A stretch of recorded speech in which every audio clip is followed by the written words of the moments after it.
Fake address, या तो address है ही नहीं या फिर address 0, house number 0, street number 0 दिखाइए। हाउस नंबर 0 देखिए, मुनियप्पा जी, मंजुला मुनियप्पा जी का हाउस नंबर 0। टेकराज सपकाता, इनका फादर का नाम DFOIGAIDF, हाउस नंबर 0 में रहते हैं। जिसको हम और आप पप्पू समझते हैं दोस्तों, असल में पप्पू तो हमें और आपको बनाया जा रहा है बीजेपी और नरेंद्र मोदी के द्वारा, क्योंकि नरेंद्र मोदी और बीजेपी पूरी तरीके से वोट चोरी करके उन्होंने अपनी सरकार बनाई है।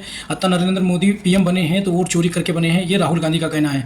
राहुल गांधी ने अपना आइटम बम फाड़ते हुए कहा है कि जो इलेक्शन कमीशन है वो पूरी तरीके से बीजेपी और नरेंद्र मोदी का साथ दे रही है वोट चोरी करने में। राहुल गांधी ने पूरे सबूत के साथ में ये सारी चीजें जनता के सामने रखी है। राहुल गांधी ने इलेक्शन कमीशन और नरेंद्र मोदी बीजेपी को पूरी तरीके से नंगा कर दिया है दोस्तों। अब जनता इलेक्शन कमीशन से सवाल पूछ रही है, तो जो इलेक्शन कमीशन की वेबसाइट है कर्नाटका और कई जगहों पे, वहां की वेबसाइट पूरी तरीके से इलेक्शन कमीशन ने बंद कर दिया है, क्योंकि अब हकीकत पूरी तरीके से जनता के सामने आ चुकी है। जनता बार बार अब सवाल कर रही है, और जब राहुल गांधी ने सबूत पेश किया जनता के सामने और इलेक्शन कमीशन से सवाल किया, बीजेपी और नरेंद्र मोदी के साथ मिल के इलेक्शन कमीशन वोट चोरी करवा रहा है और पूरी तरीके से एजेंट बना हुआ है बीजेपी का इलेक्शन कमीशन। तब इलेक्शन कमीशन की तरफ से ये जवाब आता है जो आपके सामने है। ट्वीट करके बोलता है इलेक्शन कमीशन की जो राहुल गांधी ने बोला ये सारी चीजें मिसलीडिंग है, ये मिस इन्फॉर्मेशन फैलाया जा रहा है। लेकिन इलेक्शन कमीशन ने ये तक नहीं कहा कि हम इस पे जांच करेंगे क्या वाकई में जो राहुल गांधी ने कहा ये सही है कि नहीं सही है।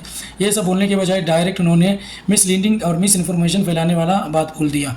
अब आप लोग बताएं क्या वाकई में बीजेपी और नरेंद्र मोदी ने अपनी सरकार को वोट चोरी करके बनाया है सरकार? कमेंट में ज़रूर बताना, क्योंकि राहुल गांधी के हिसाब से 1 लाख से ज़्यादा वोट चोरी पकड़ी गई है, क्योंकि राहुल गांधी ने पूरे तरीके से ये सारी चीज़ें साबित कर दिया है। ये तक कह दिया है इलेक्शन कमीशन को कि अगर इलेक्शन कमीशन हमें इलेक्ट्रॉनिक डाटा दे दे तो हम ये साबित कर देंगे कि जो बीजेपी और नरेंद्र मोदी ने अपनी सरकार बनाई है ये वोट चोरी करके बनाई है। लेकिन इस पर इलेक्शन कमीशन पूरी तरीके से खामोश है। आप लोग अपनी राय कमेंट में ज़रूर बताना, और चैनल को सब्सक्राइब नहीं किया तो प्लीज़ सब्सक्राइब जरूर करना।